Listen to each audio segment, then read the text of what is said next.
Hello, everybody. You are listening to another episode of the podcast Rise and Tell with Sheekha. I am so excited because I was intrigued by the description that I read about this business and the idea behind it. Our guest for today is Ricardo Johnson. Ricardo currently lives in Barcelona and founded Oases. Ricardo is an expert in real estate tokenization, helping developers and investors leverage the blockchain technology to modernize strategies, democratize investments, and build long-term wealth. The fact that he was able to so beautifully explain the technology behind it and the whole idea of tokenization and tying it to real estate for someone like me who has no idea about it was great. I learned a lot today and I'm hoping you will too. Ricardo is empowered with this drive and this passion to make his business stay. And I'm pretty sure that is what's going to happen. Because when I asked him about his future, he had a vision for the next 25 years. I mean, when was the last time you heard someone talk about their vision for the next 25 years? I was absolutely floored by his stability, his ideas and vision for his future and the business, and I hope you will be too. What you will learn out of this podcast is strategies to leverage blockchain technology and to create and to build your wealth. You will also learn that it's not necessary for you to have loads of cash to own real estate and that you can use technology and the idea behind Oasis and what Ricardo has to invest in properties, and not just any properties, in luxury properties. So if you want to know more about tokenization, about real estate wealth building, then keep listening. Here's Ricardo. So there you go, everybody. We have with us Ricardo Johnson. Welcome, Ricardo. How have you been? I'm great, thank you. And thank you for having me on your show. Absolutely. It's actually a pleasure to have you on the show. I have been very excited and interested to learn about everything that you're doing because it sounds so modern and it sounds so, the current generation thing that you would hear about. So why don't we just start off with your story, Ricardo? How did you come up with the idea for Oasis? So the idea came from a challenge that I faced in terms of being able to make real estate ownership more accessible. Being in real estate for the past 8 years, most of my clients pretty much, looked and sounded the same in terms of the demographic and, the age group, etc. And when it really came to the challenges, especially in the UK, this is where this company was originally based, most people can't actually afford property ownership. But it's still one of the cornerstones of wealth building. From an early age, we're kind of, brainwashed more or less into, Yes. having home ownership as, the pinnacle of, success essentially. And as time's going on and inflation is, inflating these house prices much faster than the wages are, inflating, home ownership is becoming more or less a distant goal for a lot of people. And you have, a huge percentage of Generation Z now who actually don't see home ownership in their future at all. This for me is a problem, and it's a problem that can actually be solved. So I turned to the blockchain and, tokenization as a way to really make home ownership more accessible. Now it's still, we're still probably 5 years away from, that becoming a reality for most people.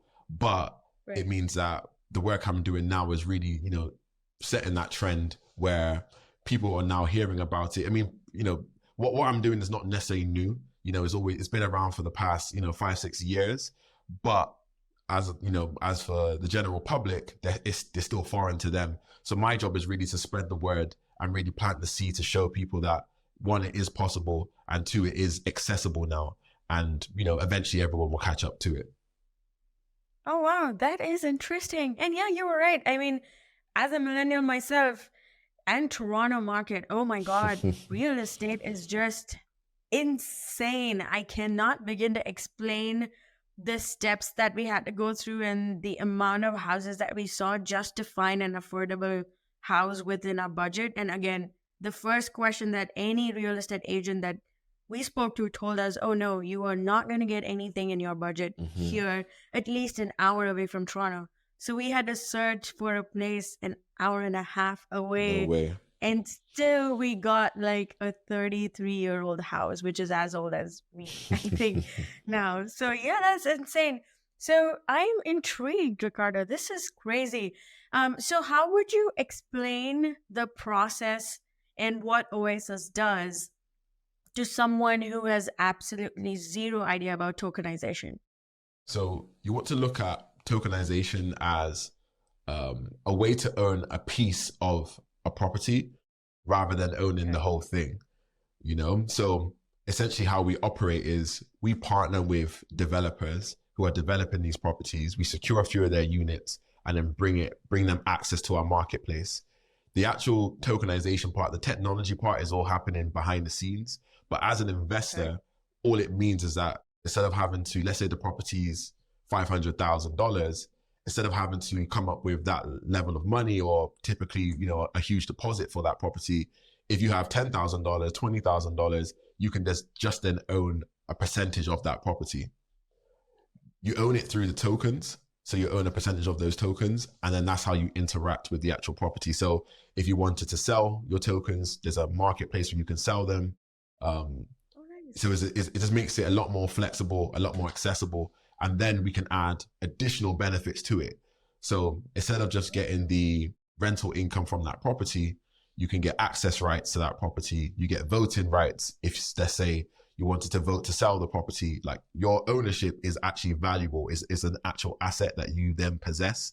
You can pass down, you can build your portfolio. Like we just wanted to make it really easy for anyone just to sign up to a platform the same way you would sign up to, let's say, Vanguard to invest in stocks, but now you can invest in properties. Oh, okay. Got it. Wow, that is interesting. So how does growth look like for, let's say, someone who has $80,000 and is ready to start investing in this technology and then get on this ride? How does the next 5 years look like for this person? So they'll be able to access a wide range of properties. So we focus on luxury resort properties in tourist destinations. So it's not necessarily a home you would go and live in, but it's somewhere that will be managed as a short-term rental. You know, if you wanted to go and stay in that property, you can, you know, get either complimentary or even book a stay in there. But essentially what it would allow you to do is invest in properties in different markets. So instead of having to, typically what would happen is someone who has, say, 80,000, they would have to focus on their, you know, their local geographic. So they'll go to their local agency, speak to them, say, hey, this is my budget, you know, what can I invest in? You know, what can I buy? And it'll literally be, let's say, within, you know, 30 minutes from where they live. But where are all the best opportunities? It's not always going to be exactly where you live, right? So, and you can only invest, let's say for that level of budget, you can only really buy one property.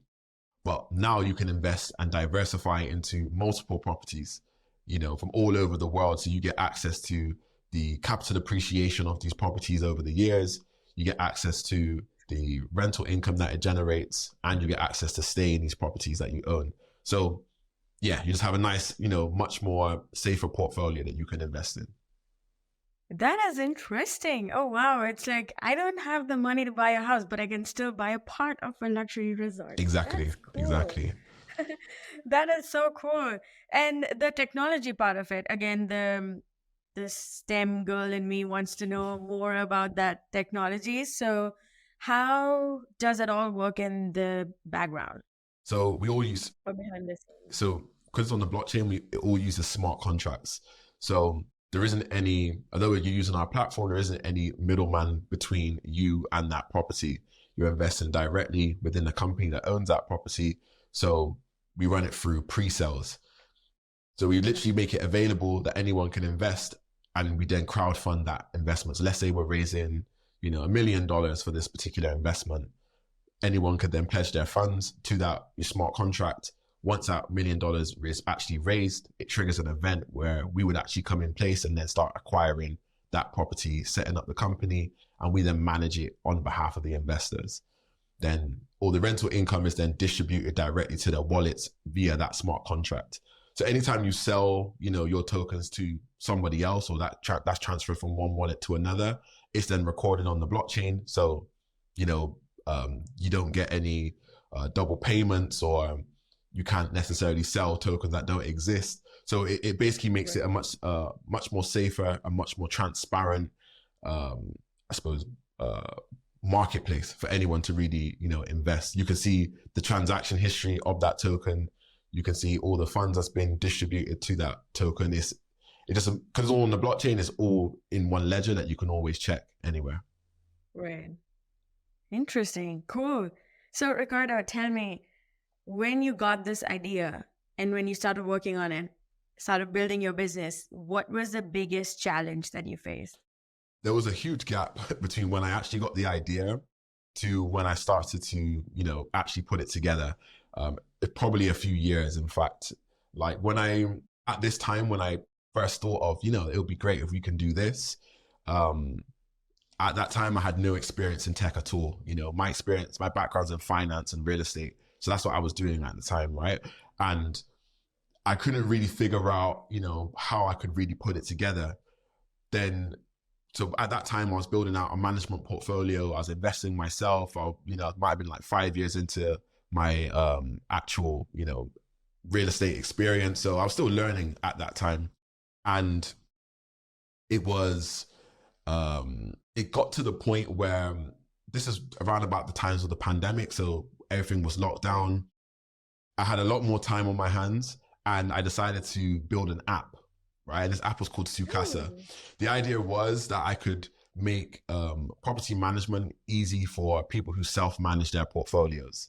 So I thought, okay, let me build that out. And I just, whatever happens, we'll just see what happens here, right? So I went the traditional, startup route, found a CTO, started to, hire developers, started to build. And essentially it got to around about 18 months and I still hadn't had an actual product, to sell. Like I couldn't. So I ended up having to scrap that business completely. But what it did do, it gave me a lot of exposure. So I was able to get into a few, incubation, programs, some accelerators that, just helped along the way in terms of the knowledge in terms of the being able to build these platforms. So although I didn't have direct experience of building on the blockchain, I had experience of building a tech platform. So this idea that I had on the shelf, for all these years, I thought, okay, maybe it's not so foreign to me now. And I was actually directly faced with this problem, There was people who wanted to get involved in my property deals that didn't have the full funds to get involved. So I was like, okay, what if I just tokenize this deal here, So I didn't sell it as, okay, you're going to buy into these tokens, X, Y, and Z. But I said, okay, you couldn't afford to, you can't afford the whole deal, but would you invest, 10% to own 10% of it? And they were like, yeah. I said, okay, let's see if there's more people who would want to invest and have fractional ownership of this particular deal. And that's how I pulled that part together. Once I had that, at this time it was around if you are familiar with like crypto, this is around like the NFT wave. So for me, it made, building on the blockchain a lot more accessible in terms of developing smart contracts. You had established marketplaces where you could, list your NFTs and sell them and those things. The legalities at this point wasn't so clear as they are now, but the opportunity was there. So I thought, okay, let me just try it. And my first project was an NFT project, and I started tokenizing my deals, and people were buying into the deals that I was managing just from these tokens. So that gave me, one, the barrier to entry was a bit lower in terms of what it really took to do it. And it meant that I could do essentially what I was already doing, but now it was just enabled better because I had, the technology on top of that. Technology. Wow. It wasn't as, as easy as I'm making it sound, So all the challenges that I faced in that business, I then was able to, formulate them into what I have now with Oases, essentially. That is so inspiring to me, Ricardo. It's like you didn't stop. And I feel that's where most people, they give up after a certain point, or once they've, failed, or something didn't work out that they thought, oh, this is going to be the next big thing. You took what you learned from your failures, applied it, and now it's just running great. That was so inspiring. That is cool. And I'm pretty sure you must have had a lot of challenges, but the fact Mhm. that you are here now and talking about it um, tells a lot about you as a person too. So my next question, Ricardo, to you is going to be, what drives you? That's a What's great question. like, what's inside you? I think early on in my business career, I assumed that, it was money that really drove me. But what I learned is that really it's the personal development. That's what really drives me. It's really being able to prove to myself that I can do something. So I never really looked at, these things as impossible to do. I knew that Mm. if I decided that I was going to do it, then it was going to happen. And it was just being able to accept the journey as it comes, and the trials and tribulations, and being able to overcome the challenges as they come. But knowing that at the end of that journey, I would have learned so much and developed so much as a person. And, the failure rate in business in general, like, I have to ignore that. People always, always, 9 out of 10, but those things don't really matter. The businesses only really fail, in my eyes, when that founder or that developer quits. Because if you were to, look at these businesses that we look at today, they didn't, for example, if you think about like Facebook, Meta, Yeah. like Yeah. when it first came out, it was completely different to where we are today, right? Exactly. So it's like you need to be able to understand that it's a long game, and wherever you start, you're going to pivot and, amend your way into success. So it's being able to really withstand whatever comes in place along that journey to get to that point eventually. So you'll look back and be like, okay, this is, so this is just part of that journey. Beautifully said, and so on point. I love that. I love what you just said, Ricardo. And I have kind of experienced that myself too, because when I started the podcast, I never imagined that I would have a Hollywood producer and or a Hollywood director on my show. And one day, and I did not even reach out to them. I was just going on with my own business, trying to do something, and then I received an email, and they said, "Oh, you know what? We have the crew of this movie called The Science of Getting Rich. It ties to self development a little bit. Are you open to interviewing there?" I'm like, "Absolutely." So I interviewed the crew. The cast, and then I emailed them saying, "Okay, I'm done. Is there anybody else left that I could talk to?" And the director himself was like, "I can come on your show. Would that be okay?" I'm like, Wow. "Why not? Wow. Sure." So yeah, that to me taught me. That was an eye opener thing. I was never looking to interview producers or directors. My thought was, okay, I would want someone, like I love books, so authors maybe, or writers, poets or teachers, someone, who've been there, done that kind of deal.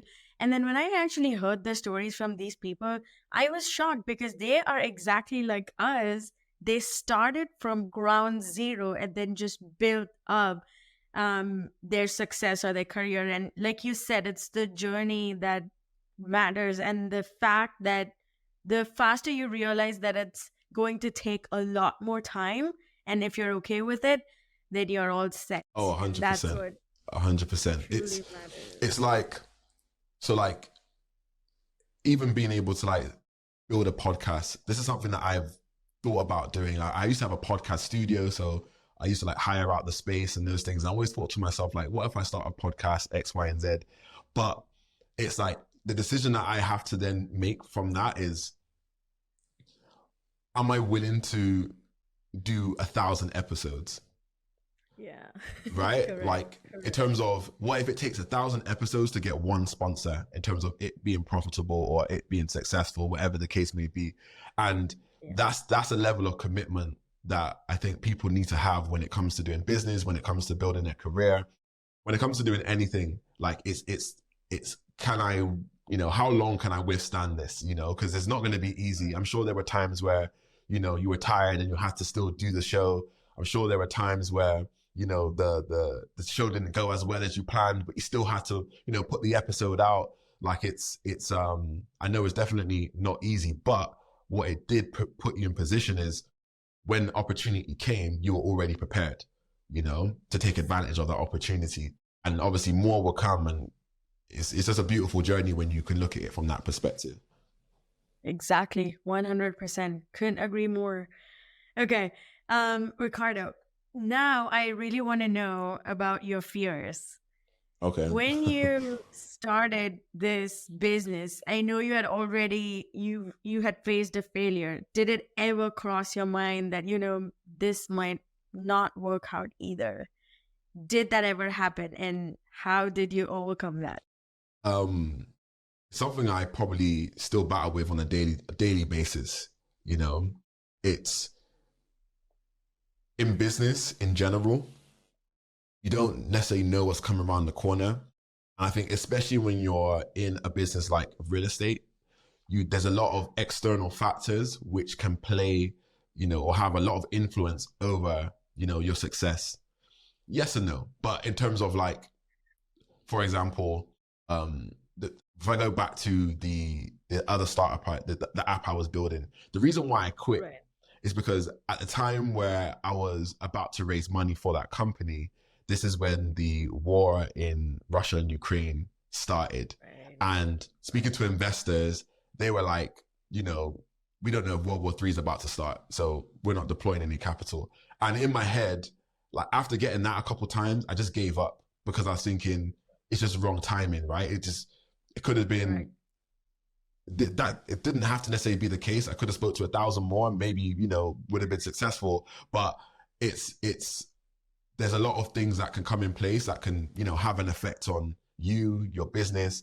And in terms of like fears, it's when you get to a certain age, I suppose we're more or less the same age. Starting business becomes a lot more riskier, because there's a lot more at risk in terms of, the time you have to dedicate into your business is time, it's an opportunity cost where you could be dedicating that time elsewhere and you can't get time back, but what kind of gives me comfort, even with those fears, is that my vision for, let's say 2050, so we're talking 25 years from now. Yeah. Is the work that I'm doing now going to matter in 25 years? And because my conviction is so high that it will matter, then at that point, it's worth me, whatever happens in the next 25 years, it's going to be worth it regardless.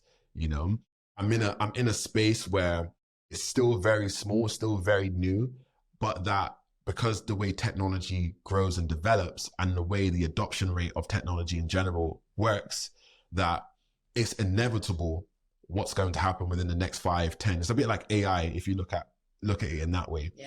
So yeah, but you still don't know what's going to happen around the corner, and your livelihood is at stake, with that. Yeah. But to be honest, like I've always, since I left uni, I've always, ran my own business.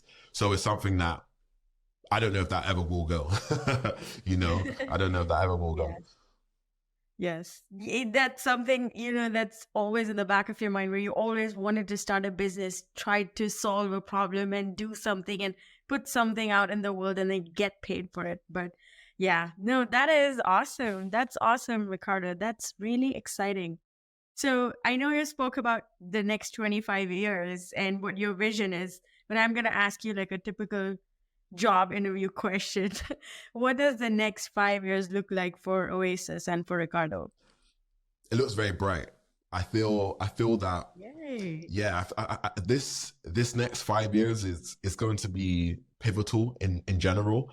In terms of like the crypto space, how regulation is now starting to catch up to, the times. Things are changing. Things are becoming more accessible, a bit easier to navigate than it was, let's say, 5 years prior. Which is all good signs overall.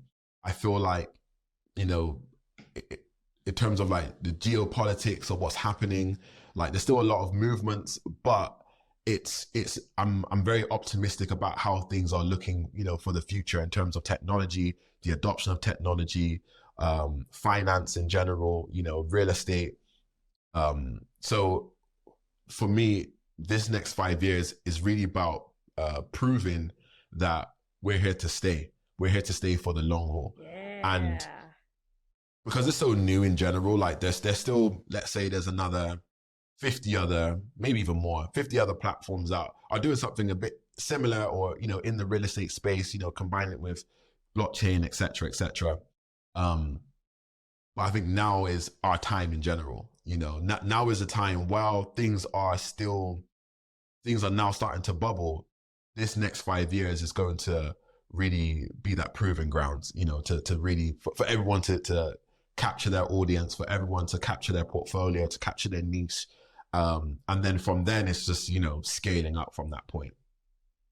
Love it. Love that for you. Good luck, Ricardo. And I'm so excited to see you talk about the next 5 years with that zeal and that passion. And it's so infectious, to say the least, that fuel that you have in you. So that's really cool. I wish you all the luck and all the very best for Oasis and for your journey as well, Ricardo. Thank you. Great. Can I ask you that same question?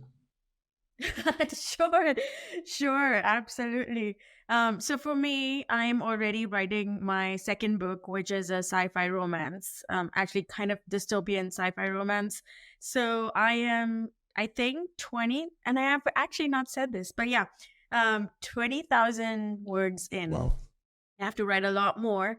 So yes, I will be publishing another book this year or next year, for sure. And the next 3 years, I really want Rise and Tell, the podcast, to grow and reach to as many people as it can in different parts of the world.